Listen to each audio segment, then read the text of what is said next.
What is up, guys? Welcome to another video. So this one's going to be a little bit different, just sit down, talking style, going back to my student teaching experience, and I kind of just wanted to talk about more in depth 5 of the things that I feel like I did wrong or mistakes that I made throughout the process. These obviously weren't like anything major where I failed my student teaching or anything like that, but just 5 things that if I could go back and do the whole thing over again, that maybe I would do a little bit differently, or just I've learned better strategies on how to handle certain situations and stuff like that. So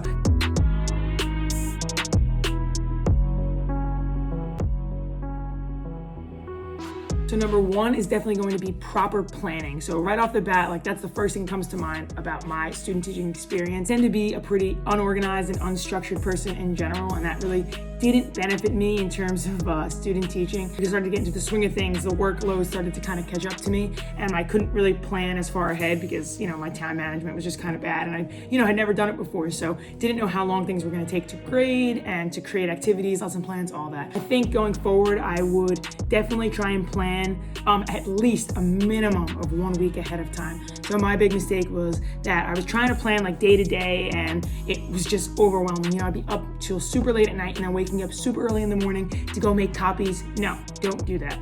Do everything, at least a week ahead of time. If I really could do it, again, I would probably try and do a month ahead of time, right? So just have every day planned out, at least the topic and the objective of each day. And then, that weekend before, get your copies ready, get your lessons ready, get everything ready so you're not scrambling in the morning, because that was like the most stressful thing for me. Like one day I remember my printer didn't work in the morning and I had to print 100 copies of something. I think it was like a quiz or something, and I was like, just frantic trying to figure out a situation so that I could get these copies printed before school. So definitely do not wait till the last minute to do everything, and plan ahead of time so that way like you feel more prepared. And the more prepared you are, the more confident you're going to be in your lesson and just in that classroom in general. So proper planning, tip number 1. Number 2, the biggest thing, this kind of goes along with number 1 in terms of me being like an unstructured and kind of an unorganized person, was I wasn't really consistently developing routines in the classroom, and I think that really came back to haunt me as the time went on. So from day 1, I kind of had things were kind of all over the place in terms of every day we were doing something different, which is totally my style, and I think it still is by the end of my student teaching. I like switching things up. I don't like doing the same thing every single day, but I think I definitely could have had and should have had some more structure like going into it. So in terms of expectations from the class, like how consistently are we going to have homework, or when are the tests going to be, when are the quizzes going to be, I think it would have made my life a lot easier to have planned out ahead of time when all those things were supposed to be happening, and for the students as well, right? So I'm kind of figuring out, giving a test, okay, I'm gonna give a test here, but then I have to get all this done, and then we didn't get those activities done in time for the test. So I think just being more structured and consistent in terms of routines, expectations, exam dates, all that kind of stuff would have really, really helped me out. Like I did do nows for a couple weeks straight, and I actually got into the routine, got into the flow of doing do nows on a printout sheet. My mentor teacher helped me out with that. But then like some days I just didn't love doing a do now. Like I felt like it was almost forced. So like I would do it for a couple weeks, and then one day I wouldn't have it, and then like the next day I wouldn't have it. But I think it kind of was unfair to the kids because I was grading them on a weekly basis, but sometimes we'd have 3 do now, sometimes we'd have 4. So some days they were great, in terms of leading us into the activity for that day. But then again, sometimes I just felt like I was forcing a do now or asking a question that really wasn't connected. I didn't think about it too much. It was kind of just, okay, we just have to do a do now. Let me think of something really quick. So in terms of just planning out again, and having those consistent routines and expectations. But then on the other hand, when I took my end of year survey kind of thing that I did, which I'll talk about in like the 5 things, the next video, which is the 5 things that I actually did well that I thought in student teaching. A lot of the kids said that they loved the fact that they didn't know what they were going to do that day. And then in other classes, too much structure and too much routine, it just got mundane and monotonous. Like it was the same thing every single day. Number 3, and the biggest one, and I think I knew that this was going to be an issue kind of going into it for every new teacher, classroom management is never an easy thing. So classroom management was definitely something that I struggled with in terms of the volume of my classroom. I think that was the biggest thing, was how loud my classroom could get. So we had classrooms where it wasn't like an actual like cement wall that divided the classrooms. It was more like a opening door. I don't know what you would even call it. So it wasn't like it was, soundproof. So I know like kids from the, let's say the last kids from a different period class who were next door would come into my class later that day and be like, Miss Faye, like you are so loud. Like, you know, we can always hear you screaming. Like we can always hear screaming in a good way, obviously. We can always hear you yelling or talking because I just tend to be like a very loud person, especially in the classroom when I speak. I don't think I realize like how loud I actually am when I'm talking. So I think volume and then obviously maintaining order in the classroom. I thrive off of that controlled chaos kind of feel. So I think I really did enjoy the fact that like there was always something going on in my classroom. I never wanted it to be silent. Like I felt like that's almost awkward. Like I encourage kids to talk. I don't mind if kids are talking as long as they're doing their work. Obviously the balance of that for me was the struggle, right? Like when are kids talking and it has nothing to do with what we're doing? How long are they talking for and it's off task? Like I don't care if they're having a little side conversation while they're doing some work, but how long is that conversation going? And then being able to get that order back and get that silence when it needs to come, right? So when I'm trying to provide directions or give instructions about something that's really important, I found myself repeating myself over and over and over again in terms of kids not listening while I'm talking. So going from that controlled chaos situation when there's group work and collaborative things going on, but then getting that respect and that silence when I need to. So definitely need to work on the balance of both and having a way to get students' attention. So that was one of my biggest critiques from my observation. So classroom management, I think everyone's gonna struggle with this at some point or another, but you kind of have to embrace it and just keep trying things until you find out what works. Number 4 would definitely be my lack of allowing students to like struggle a little bit before helping them. So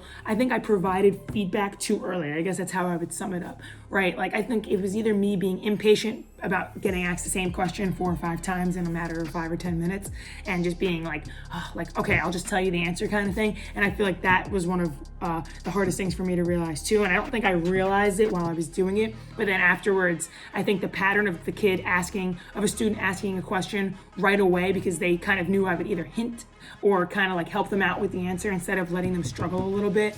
I think that kind of came back to haunt me too in terms of people just asking questions just to ask questions, right? Like I gotta promote a little bit more critical thinking. So my lack of patience in terms of that kind of gave students the impression that I would always be there to help, right? So being able to tell the difference between when a student is actually like struggling or because they just don't want to do the work and they don't want to read, but they're very capable. So finding that balance and being able to say no when a student is struggling, but I know that this struggle will help them get to the next level, right? So instead of just giving them the answer right away or giving them a hint, let them kind of struggle that zone of proximal development where they can kind of take that next step and help them when they really need it so that they can see the bigger picture and get the whole idea instead of just answering a question for them so that they can move on to the next one.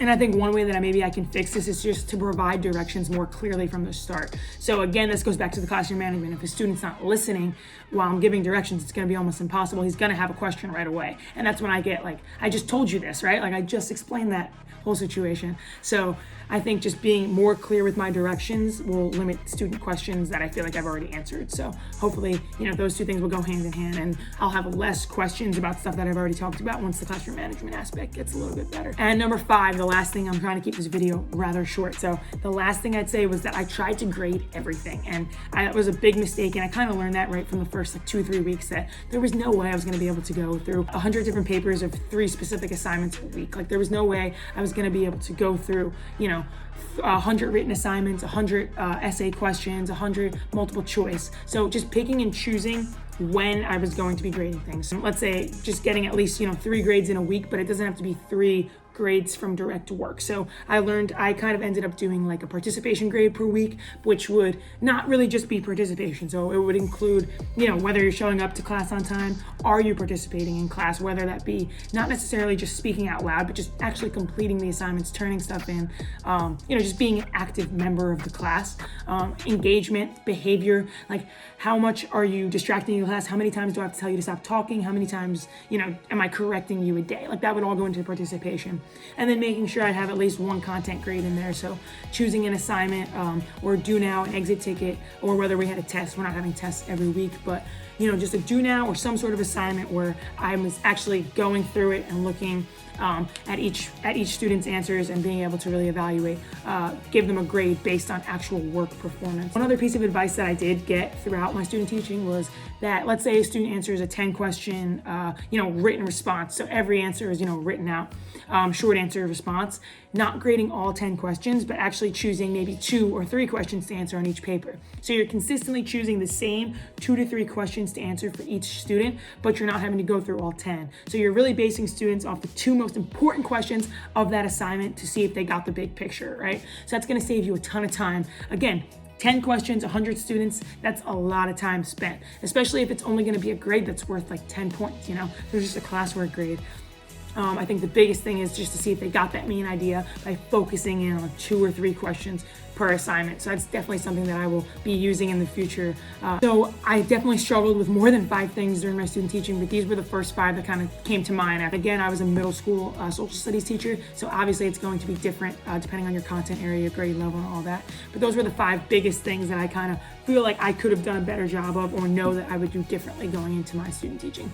So hopefully this helps you guys, anyone that's going into student teaching, to not make these mistakes or to kind of learn from my mistakes. But again, overall, I love my student teaching experience, and I'm glad that I made these mistakes because now I'm actually like getting to reflect on them and see like what I could have done better, so that the next time I go in there and I'm a teacher again, I'm not going to make these same mistakes, and I'll be prepared and ahead of the game in order to resolve them. Hope that this one gave you some insight onto my student teaching experience, and leave a comment below if you can relate to anything or if you have any questions. I actually really enjoy reflecting on my student teaching process and kind of just putting it out there for whoever is interested to see. So see you guys in the next video. More basketball content coming soon, of course, and yeah.